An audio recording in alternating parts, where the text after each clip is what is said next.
आज तक रेडियो सुनता है सारा जहां।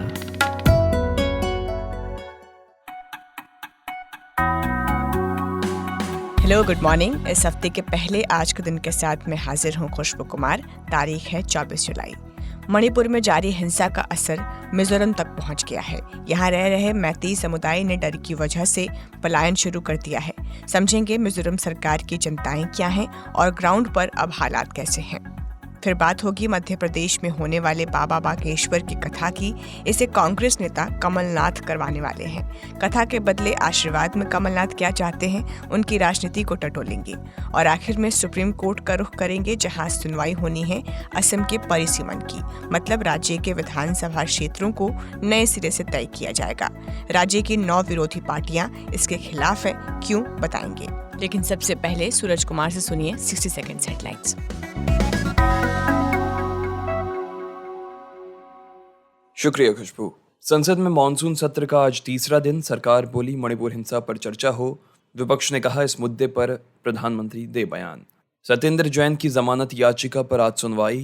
मनी लॉन्ड्रिंग केस में जेल में है। दिल्ली में दोबारा बाढ़ का खतरा, यमुना फिर खतरे के निशान के ऊपर। पुणे मुंबई एक्सप्रेसवे पर चट्टान खिसकने से जमा मलबा, नुकसान की खबर नहीं।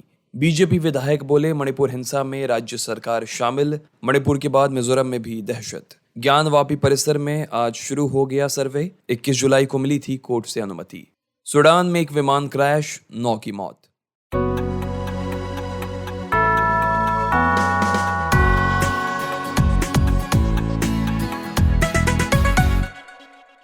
मणिपुर में 2.5 महीने से ज्यादा वक्त से हिंसा हो रही है, पर हिंसा की ये आग एक नए सिरे से भड़क गई जब समाज को शर्मसार कर देने वाला वीडियो सामने आया, जिसमें भीड़ के बीच महिलाओं को निर्वस्त्र किया गया और उनके शरीर से बर्बरता की गई।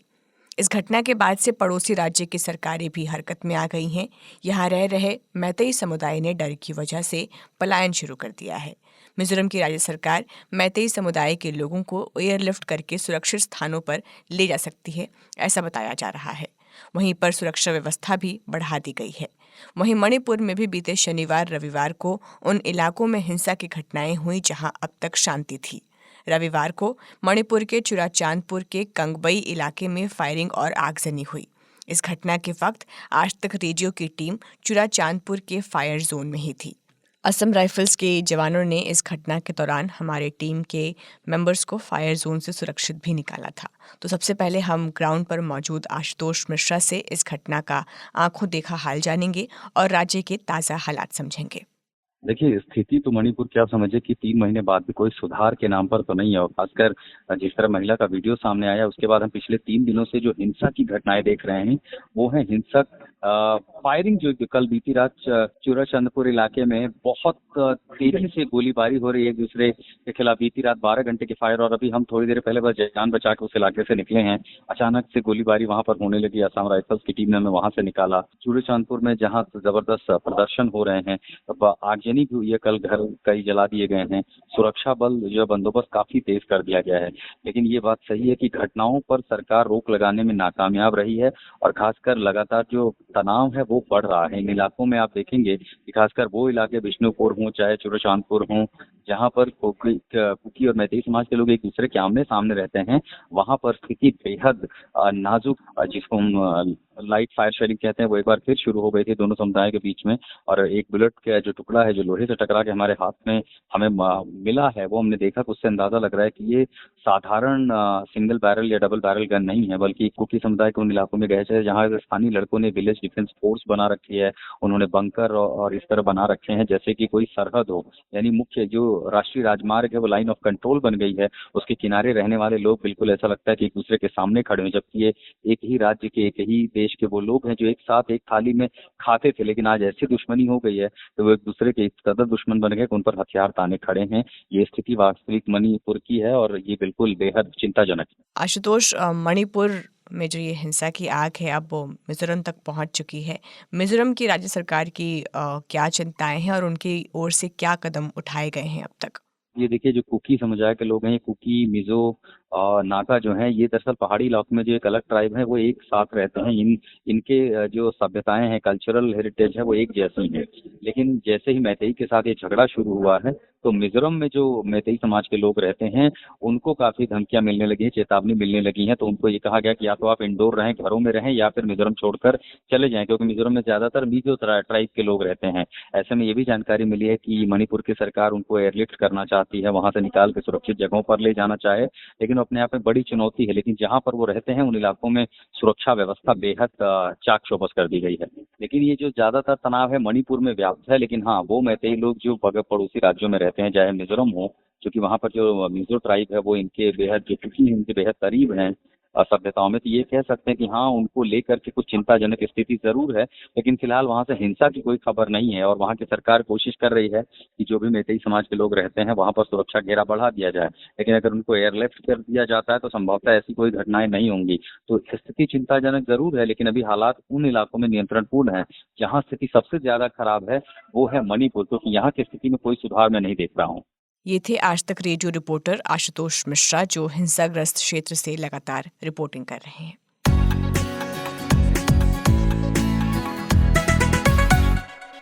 अगर आप इस पॉडकास्ट को लगातार सुनते रहे हैं तो आपको याद होगा कि हमने 17 मई के शो में बाबा बागेश्वर पर बात की थी। तब मामला उनके बिहार के पटना में हो रहे कथा के आयोजन और उससे जुड़ी राजनीति का था। कांग्रेस पार्टी के नेता धीरेन्द्र शास्त्री के आगमन का विरोध कर रहे थे। उनका आरोप था कि भाजपा धीरेन्द्र शास्त्री के बहाने चुनावी लाभ उठाना चाहती है।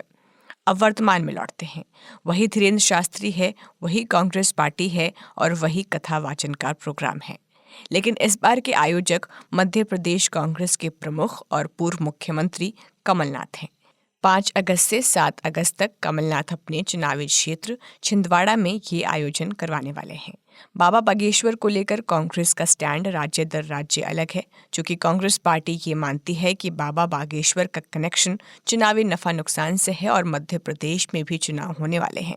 तो इस सवाल का उठना लाजमी है कि इस आयोजन से कांग्रेस किस फायदे पर निशाना साध रही है। इसे समझने के लिए हमने बात की भोपाल में मौजूद आज तक रेडियो रिपोर्टर रवीश पाल सिंह से।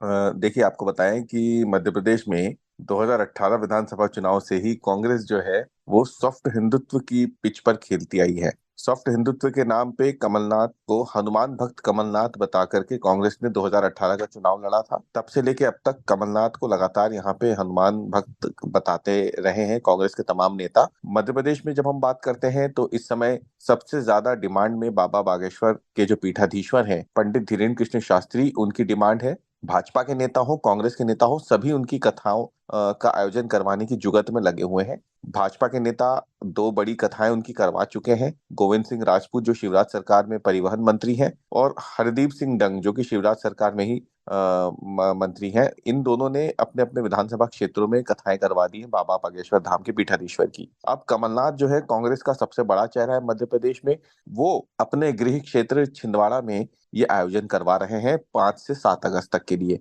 तो जो यहाँ पे देखने वाली बात यह है कि बिहार में कांग्रेस ने विरोध किया था बागेश्वर धाम के जो पीठाधीश्वर है उनका आने का, और वहां पे जिस तरीके से जो लाखों की संख्या में श्रद्धालु पहुंचे तो उन्होंने उसका जवाब दिया था। लेकिन मध्य प्रदेश में मामला थोड़ा उल्टा है। यहाँ पे तो कांग्रेस खुद हिंदुत्व की राह पे चल रही है। मध्य प्रदेश में कांग्रेस ने धर्म एवं उत्सव प्रकोष्ठ बनाया हुआ है, जिसकी अध्यक्ष ऋचा गोस्वामी एक मशहूर कथावाचक हैं। ऐसे में बिहार की बात करें या मध्य प्रदेश की बात करें तो यहाँ पे दोनों ही जगहों पे कांग्रेस का स्टैंड राज्य की राजनीति के हिसाब से बदला हुआ है, समीकरणों के हिसाब से बदला हुआ है।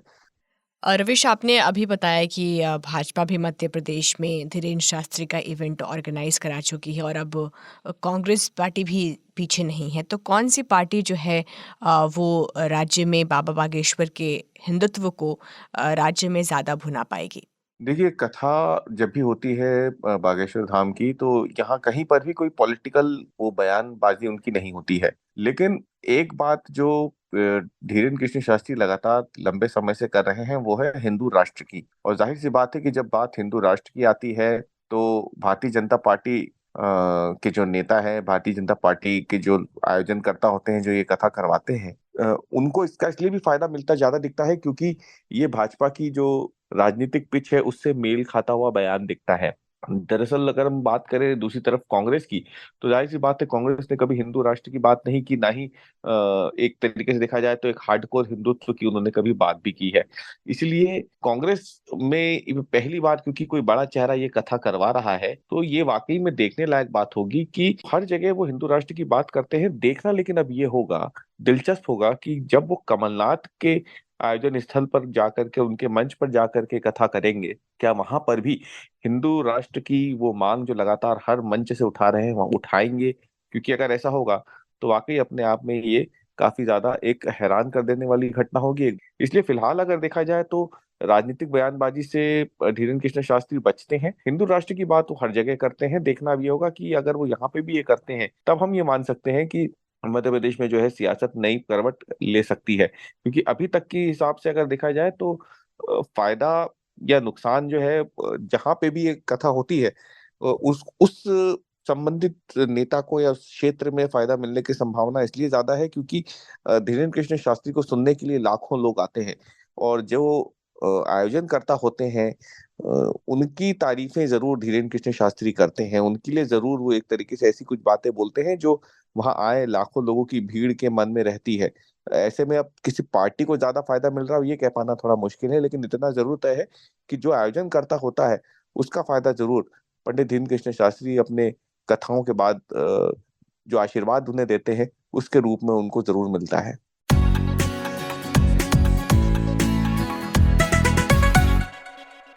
सुप्रीम कोर्ट में आज असम के परिसीमन पर 10 विपक्षी पार्टियों की याचिका की सुनवाई होनी है।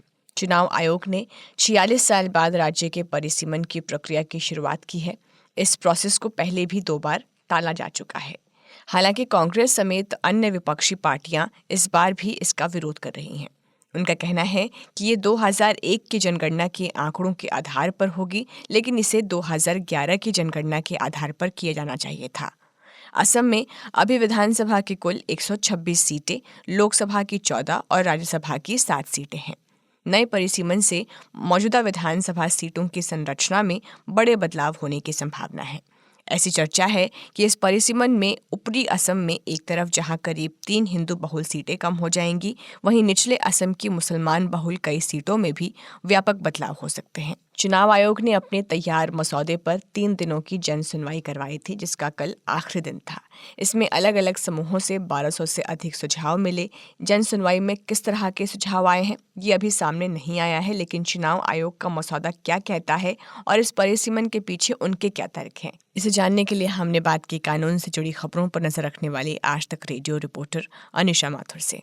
देखिए, असम के लिए जो मसौदा तैयार किया गया है उसमें असेंबली कंस्टिट्यूएंसीज को बढ़ाने घटाने की बात हुई है, और उसके साथ साथ अलग अलग जो कंस्टिट्यूएंसीज हैं उसमें कहाँ पर शेड्यूल एसटीज रहेंगी, कहाँ कहाँ कौन कौन से गांव वगैरह बाहर रहेंगे, उसको लेकर बात हुई है। अब डिलिमिटेशन एक्सरसाइज जो हो रही है की गई है, नाम भी कंस्टिट्यूएंसीज के चेंज करने की बात की गई है। ये बहुत सारी चीजें हैं इसमें। ग्राम पंचायत शिफ्ट होने की बात हुई है, पॉपुलेशन डेंसिटी के हिसाब से कुछ कुछ बदलाव करने की बात हुई है। तो इसकी वजह से काफी सवाल उठ रहे हैं। ट्राइबल इंटरेस्ट्स को थोड़ा प्रोटेक्ट करने की बात हुई थी। इसमें जो ड्राफ्ट आया था परिसीमन का उसके ऊपर था, उसमें ये था कि लेजिस्लेटिव असेंबली कंस्टिट्यूएंसीज है उनके नंबर्स में बदलाव किया जाएगा। कुछ शेड्यूल ट्राइब्स के लिए थोड़ी 19 सीट्स कर दी जाएंगी। एससी शेड्यूल कास्ट की सीट्स जो है वो बढ़ाने की बात हुई है, शेड्यूल ट्राइब की सीट्स बढ़ाने की बात हुई है। ऑटोनोमस डिस्ट्रिक्ट जो है उसमें भी असेंबली की सीट बढ़ाने की बात हुई है। बोडोलैंड के एरियाज जो हैं इंक्रीज की बात हुई है। तो बहुत सारी इस तरह से इलेक्शन कमीशन ने जो अपना ड्राफ्ट बनाया था उसमें कहा गया था कि कोशिश ये की जा रही है कि पॉपुलेशन जिस तरह से डिवीजन है उसके ऊपर कुछ किया जाए, क्योंकि अलग अलग डिस्ट्रिक्ट्स में असम की पॉपुलेशन बहुत अलग अलग है। अनिशा, विपक्ष का आरोप है कि इस मसौदे के लागू होने से राज्य में सत्तारूढ़ पार्टी को फायदा पहुंचेगा, तो इन आरोपों का आधार क्या है? पॉलिटिकल पार्टीज जो है, 10 पॉलिटिकल पार्टीज हैं जिन्होंने अपना उस पर विरोध किया है। उसके अलावा भी बहुत जो कंसल्टेशन, पब्लिक कंसल्टेशन हुई है उसमें काफी सवाल उठे हैं। सबसे पहले तो जो पॉलिटिकल पार्टीज ने सुप्रीम कोर्ट का रुख किया है, उसमें उन्होंने ये कहा है कि आपने असम की डिलिमिटेशन अलग से आप कर रहे हैं, लेकिन बाकी जगह पर अलग तरह से डिलिमिटेशन हो रही है। दूसरा उन्होंने कहा है कि जो रीएडजस्टमेंट हो रही है उसकी वजह से पॉपुलेशन डेंसिटी या लैक ऑफ पॉपुलेशन डेंसिटी की जो बात हुई है, उससे जिस तरह से कंस्टिट्यूएंसीज को बदला जाएगा, उससे पॉपुलेशन के साथ इंसाफ होने की बजाय नाइंसाफी होगी। जो कोई मुस्लिम बहुल इलाके हैं, कुछ ट्राइबल बहुल इलाके हैं, उसमें प्रॉब्लम्स होंगी। वो स्टेक होल्डर्स जो अलग अलग जो ग्रुप्स हैं, उनके कन्फ्लिक्टिंग क्लेम्स जो है, जो कहीं कहीं पे कुछ लोग क्लेम करते हैं कि यहाँ पे इनका बहुल इलाका है या उनका बहुल इलाका है, उसमें जिस तरह से डिवीजन हो रहा है उससे कम्युनिटीज के बीच जो है टकराव होगा, ये पिटिशनर्स का कहना है। उन्होंने ये भी कहा है कि आपने जो कैटेगरीज बना दी हैं, 3 अलग अलग कैटेगरीज बनाई हैं उन्होंने, कैटेगरीज जो बनाई है आपने असेंबली कंस्टिट्यूएंसीज की, जिसमें शेड्यूल्ड कास्ट कैटेगरी अलग है, शेड्यूल्ड ट्राइब अलग है, जनरल कैटेगरी की अलग है।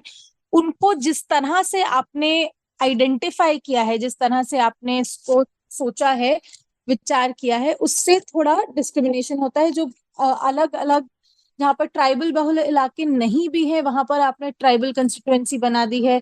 उसके अलावा ये भी है कि जो क्योंकि आपने इलेक्शन कमीशन ने जो 2001 के पॉपुलेशन सेंसस का डेटा है वो लिया है, उसके बाद सेंसस का होने की बजाय 2011 के का नहीं लिया है। जो कॉन्स्टिट्यूएंसीज में एक्चुअल पॉपुलेशन है वो उसमें गलती हो सकती है। तो कुछ आपकी कंस्टिट्यूएंसीज में बहुत ज्यादा लोग भी हो सकते हैं जो कि नहीं होने चाहिए, और बहुत कम भी लोग हो सकते हैं। हालांकि जब कंस्टिट्यूएंसीज बनती हैं इस हिसाब से बनती है कि एक राज्य में, एक डिस्ट्रिक्ट में जो कंस्टिट्यूएंसीज बनी है वो लगभग सिमिलर पॉपुलेशन की हो, बहुत ज्यादा अलग अलग नहीं होनी चाहिए। उसके बाद उन्होंने ये भी आरोप लगाया है कि बीजेपी अपना बेनिफिट करने के लिए इस तरह से कंस्टिट्यूएंसीज में फेरबदल कर रही है, क्योंकि मुस्लिम मेजॉरिटी एरिया में कंस्टिट्यूएंसीज जो हैं उनको कम किया जा रहा है, और ट्राइबल इलाके हैं या जहां पर नॉन मुस्लिम पॉपुलेशन है उसको बढ़ाया जा रहा है। इस समय असम के लगभग 11 जिलों में मुसलमान बहुसंख्यक हैं और 4 जिलों में मुसलमानों की संख्या 60% से अधिक है। राज्य की 45 विधानसभा सीटों पर ये फैक्टर काम करता है। 2016 में बीजेपी पहली बार सत्ता में आई थी, उस समय पार्टी के पास एक मुसलमान विधायक था और अभी एक भी नहीं है। बहुत बहुत शुक्रिया अनिशा माथुर हमसे बातचीत करने के लिए।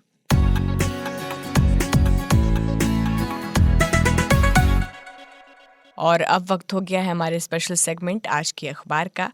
मेरे साथ सूरज कुमार जुड़ गए हैं। गुड मॉर्निंग सूरज। खुशबू गुड मॉर्निंग। पायनियर अखबार की हेडलाइन में देख रहा था कि सरकार का विपक्ष से ये आग्रह है कि मणिपुर पर चर्चा में वो भाग लें। संसद परिसर में आज गांधी प्रतिमा के पास विरोध प्रदर्शन विपक्षी दल करने वाले हैं। कांग्रेस ने यह भी कहा है कि जब तक बीरेन सिंह इस्तीफा नहीं देंगे राज्य में शांति बहाल नहीं होने वाली है। और सरकार की तरफ से जो ये मांग आ रही है खुशबू की कि मणिपुर पर चर्चा में भाग लें संसद में, लेकिन अब विपक्ष भाग क्यों नहीं ले रही है, तो इसका जवाब आपको इंडियन एक्सप्रेस की एक आर्टिकल में मिलता है कि अपोजिशन ये कह रही है कि डिस्कशन तभी होगा जब प्रधानमंत्री संसद में आके मणिपुर पर अपना स्टेटमेंट देंगे, लोकसभा और राज्यसभा दोनों में, उसके बाद चर्चा की कोई बात आएगी। अगर मणिपुर की स्थिति की बात करें तो द टाइम्स ऑफ इंडिया ने उसको रिपोर्ट किया है। टाइम्स ऑफ इंडिया ने कहा है कि स्कूल को वापस से खोलने की बात कही गई, जिसके बाद क्या हुआ कि कई स्कूलों में जो प्रदर्शनकारी थे या फिर कहें कि उग्र भीड़ थी उसने आग लगानी शुरू कर दी और चूरा चांदपुर से सटे जितने भी स्कूल्स थे उनकी बिल्डिंगों में आग लगाई गई। यहाँ तक कि एक महिला को गोली भी लग गई, लेकिन अब उनकी स्थिति कंट्रोल में है, वो भी बताया जा रहा है। और मणिपुर हिंसा का जो विरोध है वो हमें झारखंड में सड़कों पर देखने को मिल रहा है और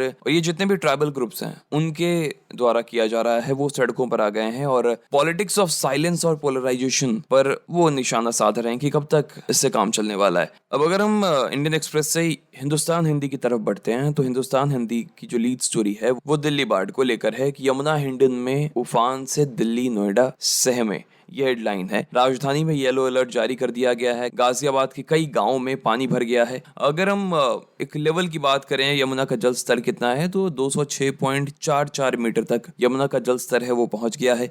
गृह मंत्री अमित शाह ने एलजी से बात की है, स्थितियों का जायजा लिया है। सुरक्षा स्थिति से मुझे हिंदुस्तान का दूसरा पन्ना याद आता है। वो पूरा जो पन्ना है वो बाढ़ से बदहाल दिल्ली को डेडिकेटेड है, जिसकी पहली स्टोरी मुझे दिखाई देती है कि यमुना के तेवर ने घर लौटने की उम्मीद लोगों की तोड़ दी है। रोजी रोटी का संकट गहरा गया है। मयूर विहार स्थित राहत शिविर कैंप की पूरी तस्वीर है, जहां तंबू लगे हुए हैं, लोग वहीं पर अपना बसेरा लगाकर लेटे हुए हैं। बिजली की कई जगहों पर स्थिति जो है वो डामाडोल है। आप शास्त्री पार्क राहत शिविर में जाएंगे, वहां पर खाना नहीं मिल रहा है तो लोग खुद इंतजाम कर रहे हैं। बेला एसेट्स की जो मूलचंद बस्ती है, वहां रहने वाले जो लोग हैं वो फसल के तबाह हो जाने पर चिंता जाहिर कर रहे हैं। और हिंदुस्तान अखबार की ही एक और खबर मैं देख रहा था कि जामिया मिलिया में मेडिकल कॉलेज शुरू होने वाला है। वहां की जो कुलपति हैं नज़मा अख्तर, उन्होंने इसका ऐलान किया है। और एशियन एज की मैं खबर देख रहा था खुशबू की एएसआई आज ज्ञानवापी सर्वे शुरू करने वाली है कि क्या मंदिर के ऊपर मस्जिद का निर्माण किया गया है ज्ञानवापी पे, और इसलिए आज एडमिनिस्ट्रेशन बिल्कुल चाक चौबंद है। हिंदुस्तान टाइम्स पे हालांकि अगर आप आएंगी खुशबू तो इसी स्टोरी की जो हेडलाइन है वो आपको डिफर मिलती है। मॉस्क कमेटी सुप्रीम कोर्ट गई है ज्ञानवापी सर्वे के खिलाफ। उन्होंने ये याचिका लगाई है कि ये सर्वे नहीं होना चाहिए, सर्वे पर रोक लगाई जाए। द टाइम्स ऑफ इंडिया अखबार पर मैं एक डेटा पढ़ रही थी, कार से जुड़ी हुई है, गाड़ियों से जुड़ी हुई है। पहले गाड़ियाँ खरीदना मतलब एक लग्जरी पहियों तक ही सीमित रहता था सूरज, लेकिन अब लोग विजुअल अपील की वजह से अपनी जेब ढीली करने को तैयार हैं। तो जो कार में ग्लास सीलिंग होती है, जिसे सनरूफ कहा जाता है, उसकी भारत में जो पैठ है वो 5 साल में 5 गुना बढ़ गई है। ठीक है, और इसकी वजह से जो कार मैन्युफैक्चरर्स हैं उनको नए प्लांट्स में इन्वेस्ट करना पड़ रहा है ताकि जो हाई डिमांड है उसको पूरा किया जा सके। तो आज भारत में बिकने वाली जो हर 4 कार है सूरज, उसमें से एक सनरूफ होता है। जी खुशबू, और एशियन एज अखबार में एक स्टोरी है कि कमलनाथ ने कहा है, जो कि मध्य प्रदेश के पूर्व मुख्यमंत्री रह चुके हैं, उन्होंने कहा है कि अगर कांग्रेस आती है मध्य प्रदेश में पावर में तो वो कास्ट सेंसेक्स करवाएंगे, वही कास्ट सेंसेक्स जो बिहार में हो रहा है। और 31 जुलाई को प्रधानमंत्री नरेंद्र मोदी एनडीए के जितने भी मेंबर ऑफ पार्लियामेंट्स हैं उनसे मुलाकात करने वाले हैं। गवर्नमेंट में जितने भी प्रॉब्लम्स हैं, जितने भी कॉन्फ्लिक्ट्स हैं, जितने भी क्रिटिसिज्म है, उन सब पर बात होगी इस मीटिंग में, ऐसा एशियन एज अखबार बता रही है। द पायनियर अखबार लिख रहा है कि टीएस सिंहदेव, जो कि नंबर 2 बताए जाते हैं छत्तीसगढ़ में कांग्रेस पार्टी के, और जो ये दावा भी करते आए हैं कि मुख्यमंत्री पद मुझे भी मिलना चाहिए, उन्हीं टीएस सिंहदेव का एक बयान है कि भूपेश बघेल मुख्यमंत्री पद की दौड़ में सबसे आगे है। खुशबू, विदेशी खबरों पे आते हैं और शुरुआत न्यूयॉर्क टाइम्स से करते हैं। बाइडेन के जो एडवाइजर हैं उन्होंने पाकिस्तान पर एक कमेंट किया है। उन्होंने कहा इमरान खान, जो कि पूर्व प्रधानमंत्री हैं पाकिस्तान से, उनकी वजह से पाकिस्तान का मजाक बन रहा है। उन्होंने ये भी कहा है कि जहां से मदद मिलती है वहीं से पाकिस्तान रिश्ते बिगाड़ लेता है। बीबीसी पे एक स्टोरी है कि पुतिन से बेलारूस के राष्ट्रपति ने मुलाकात की है। जो बगावत हुई थी खुशबू प्रोगजन की, उसके बाद ये पहली मुलाकात है।